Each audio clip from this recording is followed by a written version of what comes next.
Daf Yomi Tractate Sanhedrin, page 7b, top of the page, with the word Shenemar, Hine mitato sheli Shlomo shishim giborim saviv la. It's quoting the verse in Song of Solomon, Song of Songs. It's actually a continuation from the previous line, of the previous page. So I'll just start there. Amar Shmuel bar Nachmani, Amar B'Yonasan. לעולם יראה דיין עצמו כאילו חרב מונחת לו בין ירכתיו וגהנם בסוך אלוהי מתחתיו. Rabbi Shmuel bar Nachmani says that Rabbi Yonatan says a judge should always view himself as if a sword is placed between his thighs, so that if he leans to the right or to the left he'll be injured, and as if Gehenna is opened up beneath him. Because it says, and this is the verse, הנה מיתתו של שלמה 60 גיבורים סביב לה מגיבורי ישראל, כולם אחוזי חרב, מלומדי מלחמה. איש חרבו הירחו מפחד בלילות, מפחדה של גיהנום, שדומה ללילה. As it is stated, behold, it is the bed of Solomon. 60 mighty men are around it, of the mighty men of Israel. They all handle the sword and are expert in war, every man his sword upon his thigh, due to dread in the night. Song of Songs, chapter 3, 7 and 8. The words due to dread in the night mean due to the dread of Gehenna, which is similar to the night. Rabbi Shmuel bar Nachmani interprets this verse as referring to judges who are called mighty men of Israel, as they preside in the temple, which is termed the bed of God. In this verse, God is referred to as Solomon, Shlomo, the king to whom peace, shalom, belongs. Darash Rabbi Yehoshua, V'itim Rav Nachman bar Yitzchak, Mai dichtiv, Beit David, Ko amar Hashem, Dino laboker mishpat v'tzilo gazul miyad oishek. וכי בבוקר דנין וכל היום אין דנין. וכי בוקר דנין וכל היום אין דנין. אלא אם ברור לך הדבר כבוקר, אמרו ואליו, אל תאמרהו.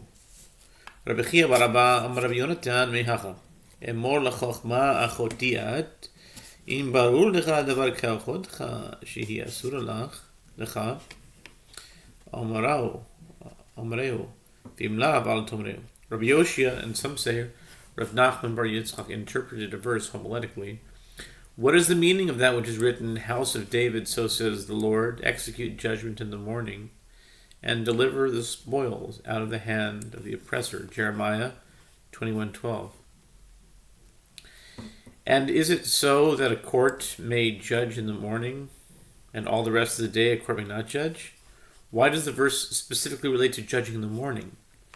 Rather, the meaning is, if the matter is as clear to you as the morning, state the verdict. It's as clear as day, like they say. And if not, do not state it. Rabbi Yehoshua bar Abba says that Rabbi Yonatan says this principle may be derived from here. Say to wisdom, you are my sister. Proverbs 7, verse 4. If the matter is clear to you as the fact that your sister is forbidden to you, state it. And if not, do not state it. Amar Rabbi Yehoshua ben Levi, Asar Rashosh Medin Kolar, Talui Betzavar Kulan, Pshita lo tzricha ela letalmid hayoshev lifnei Rabbi. Rabbi Yehoshua ben Levi says, if 10 judges are sitting in judgment, the prisoner's collar, referring to responsibility for the consequences of an incorrect verdict, hangs around all their necks. The Gemara asks, isn't it obvious that all of the judges bear joint responsibility for the verdict? The Gemara answers, it is necessary only in order to include a student who is sitting in front of his teacher in the court and notices that his teacher erred. Although he is not formally part of the court, he nevertheless bears responsibility if he remains silent. Rav Huna ki havi asir dina lekame mikanef ומתי 10 רבנן מבעריו. אמר, כי יחד לי מתאין שיבה מבשורה מקשורה. רבשי כי אביאסי טרפתה לקווה מכנף ומסלהו לכולו את הבחי תמאס מחסיה. אמר כי יחד לי מתאין שיבה מקשורה. The Gemara relates concerning Rav Huna that when a case would come before him for judgment, he would gather and bring 10 rabbis from Rav's study hall. He would say, I do this so that only a small part of the responsibility compared to a splinter from a beam will reach each of us. The greater number of judges, the less responsibility each one assumes for the verdict. Similarly, with Rav Ashi, when a person would come to him with meat suspected to be from an animal with a wound that will cause it to die within 12 months, he would gather and bring together all the butchers of Mata Machasya and consult with them before ruling on the status of the meat. He would say to them, I do this so that only a small part of the responsibility compared to a splinter from a beam will reach each of us.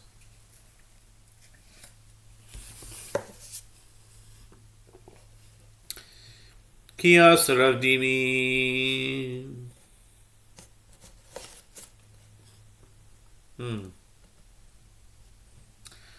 Amar Chadash of Nachman bar Kohen. Rav Nachman bar Kohen. We don't have him very often, do we? Rav Nachman bar Kohen? That's an interesting one. We gotta see what that gematria is. Rav Nachman bar Kohen, 627. How about just Nachman bar Kohen, 425? Wow. Interesting. Okay. My dichtiv melach b'mishpat yamid aretz v'ish trumos yeharsena. Im dayan dov lemelech she'eno tzarich lechlum. Yamid aretz v'im dov nechoen shemachzir. B'beis hagoanois yarsena. When Rav Dimi came from Eretz Yisrael, he said, Rav Nachman bar Kohen interpreted a verse homiletically. What is the meaning of that which is written, the king by justice establishes the land, but he who exacts gifts overthrows it? Proverbs 29 verse 4. This teaches that if the judge is like a king, in that he does not need anything and is not dependent on anyone, he establishes the land, meaning that he can serve as a judge. But if he is like a priest who seeks out his trumot from various granaries, as he is dependent on others, he overthrows the land.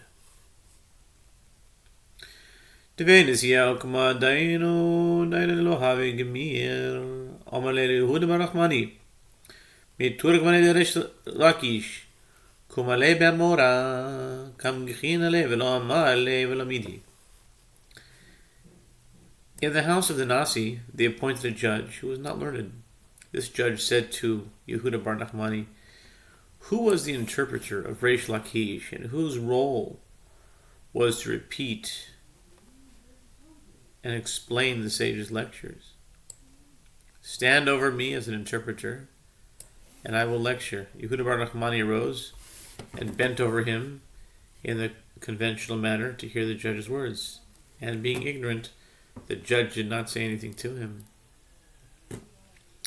Pasach v'amar, hoi, omer la'etz, hakatzia ui l'eben dumam, hu yore hinehu, tafus, zahav v'chesef, v'chol ruach en bikir bo, v'atid hakadosh baruch hu lipara midan.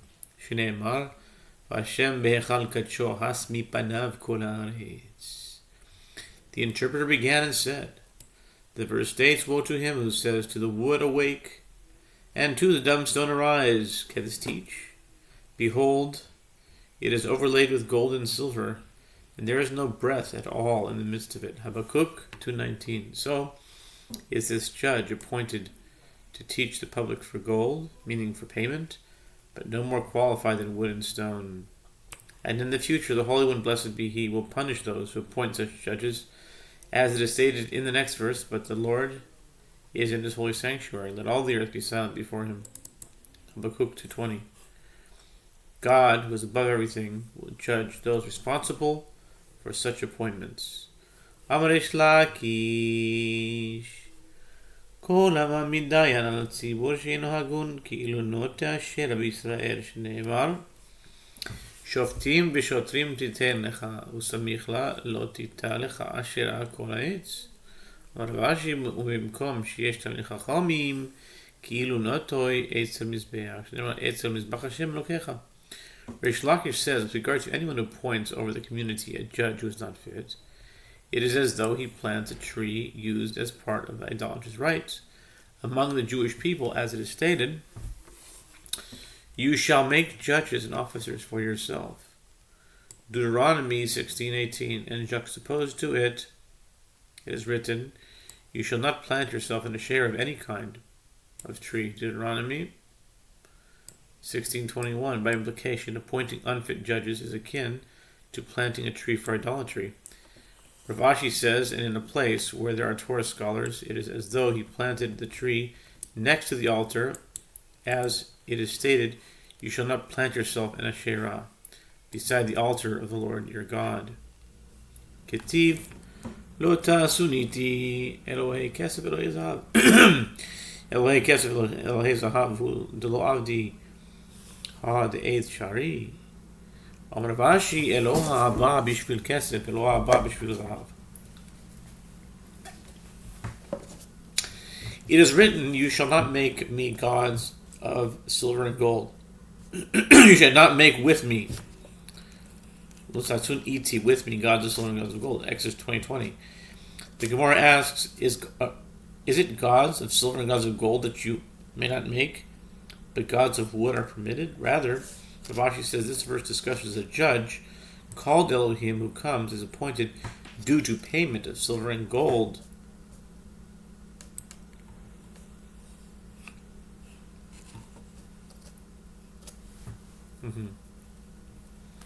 Rav ki have asi lebedina amarahachi birus navshe lekatala nafik utzvu bese let hu avid verekana bese ayal udivai shetehe bia kayesia.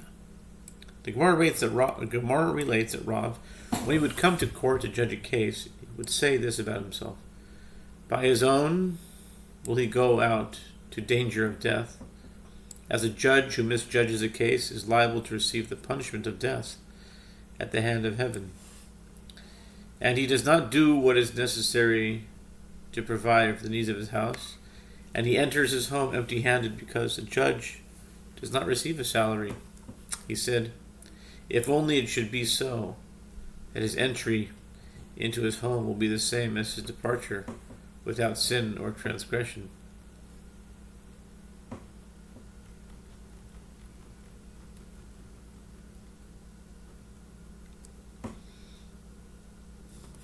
Ki havi chazai ambuha de sifrei abasrei amar im yale l'shamayim si'o ki glalo lenetzach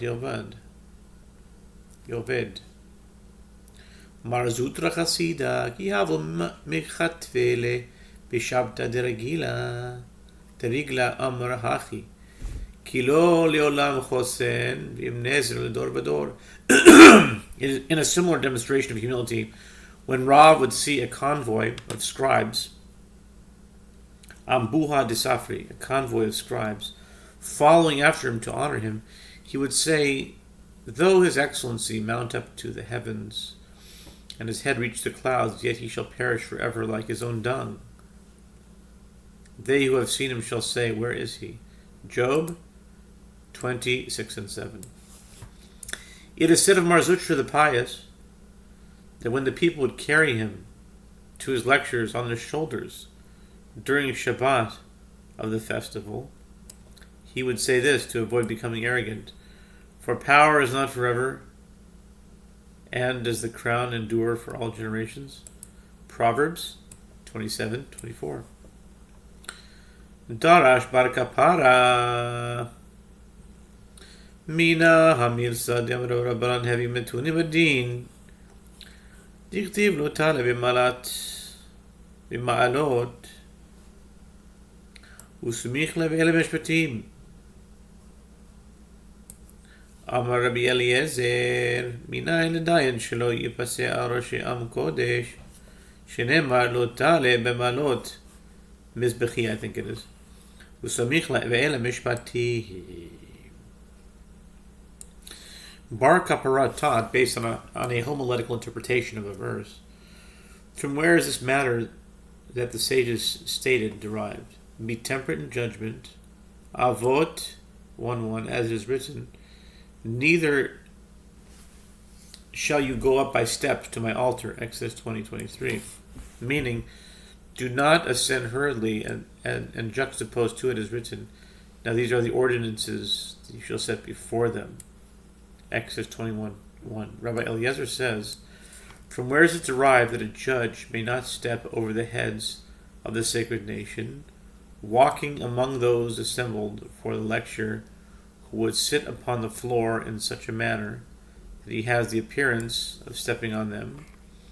It is derived from that which is stated, neither shall you go up by steps, and juxtaposed to it is an introduction to civil laws and courtroom regulations. Now these are the ordinances. This indicates that the prohibition against ascending upon steps applies to judges. Asher tasim, asher tilamdem miboile. Om Rabbi Yirmiyah v'yitem Rabbi Chia v'Rabba. Elu kol hadayonin. Rav Huna ki havinachat ledina. Amar hachi apikuli. Me'aneh chanutai. Makal uretsuo v'shofara v'sandala. The Gemara interprets the second part of the verse cited above. Now, these are the ordinances that you shall set before them. The verse should have stated that you shall teach them. What is indicated by the phrase set before them? Rabbi Yirmiyah, and some say Rabbi Chia bar Abba, says that these are the judge's tools. To illustrate this, the Gemara relates that Rav Huna, when he would go out to a judgment, would say this: take out for me tools from my shop, a rod and a strap, with which to flog transgressors, and a shofar, necessary in the event that someone must be excommunicated, and a sandal, necessary in the event of chalitza, the procedure by which a levirate marriage is rejected.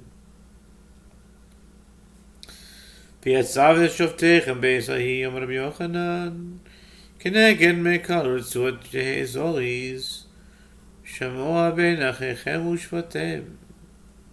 אמר רבי חנינא אזהרה לדיין, שלא ישמע דברי בעל דין קודם, שיבוא בעל דין חברו, יעזר לבעל דין, שלא יתאים דבריו לדיין קודם, שיבוא בעל דין חברו, כסקרי בין עמי, שמע בין אחיכם. The Gemara interprets other verses related to the topic of adjudicating cases. And I charge your judges at that time, saying, hear the causes between your brethren, and judge righteously between a man and his brother, and the stranger who is with him. Deuteronomy 1:16, understanding that the word charged indicates alacrity. Rabbi Yochanan says, Moses urged the judges, with regard to the rod and the strap, be vigilant. With regard to the clause, hear the causes between your brethren, and judge. Rabbi Hanina says, this is a warning to a court that may not hear the statement of one litigant before the other litigant comes, and it is a warning to a litigant that he may not explain this statement to the judge before the other litigant comes. Read into the phrase in the verse, hear the causes between your brethren, that it is also concerning the litigant. Although he is not the judge, he is also required to assure that the case is conducted in the presence of both parties. Rav Kahana amar mehacha ilotisa lotasi. Rav Kahana says, the litigant's responsibility may be derived from here. From, you shall not bear a false report. Exodus 23 verse 1. Although conjugated in this manner, the verb would seem to be addressed to the judges, commanding them not to lend credence to a false report. The term may also be read as, you shall not deliver, tasi, a false report, conjugated so that it addresses litigants and the witnesses. Ushvatem, tzedek, amar Reish Lakish, tzadek es hadin, tzadek et hadin, ve'achar kach, chadchehu, ben ish uben achiv uben gero. Amar Rav Yehuda, afilu ben bait la'aliyah. The Gemara returns to the verse in Deuteronomy cited above, and I charged your judges at that time, saying, hear the causes between your brethren, and judge righteously. Reish Lakish says, verify the judgment by meticulously examining the particulars of the case, and only afterward implement it. The verse continues, between a man and his brother, and the stranger who is with him. Rav Yehuda says, the judge must distinguish between each, even between the merits of a house and the upper story, when dividing two-floor property among inheriting brothers. Uvein geiroi amar Rav Yehuda afilu bein tanu lichirayim. With regard to the clause in the verse, and the stranger who is with him, gero, the word gero resembles the word gur. And Rav Yehuda says this word teaches that the judge must distinguish even between the merits of an oven and a stove. The judge must carefully weigh how to divide even these domestic items in a case of inheritance to ensure that the distribution of property is absolutely equitable. Lo takiru panim bamishpat. Rabbi Yehuda omer, lo takirehu. Rabbi Elazar omer, lo tinakrehu. The next verse states, you shall not respect people in takiru. You shall not respect people in judgment. You shall hear the small and the great alike. You shall not be afraid before any man. For the judgment is God's, and the cause that is too hard for you, you shall bring to me, and I will hear it. Deuteronomy 1:17.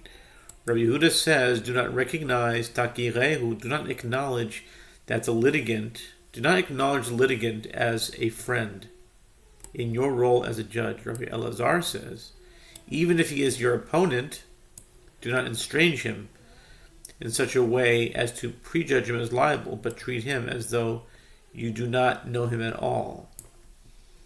Ushpezichane derav achale kamedina amar lo lav ashpezichaneat amar lo in amar le dina itli amar le.